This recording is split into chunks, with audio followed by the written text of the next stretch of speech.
Hello everyone and welcome to a quick Trello tutorial. In today's video I want to show you how to change the profile picture on Trello. This is actually quite simple.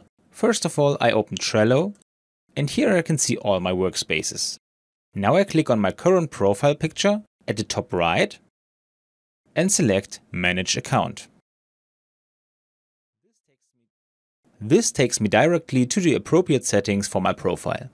I click on the profile picture and select Change Profile Photo. Now I search for the right picture on my computer and upload it.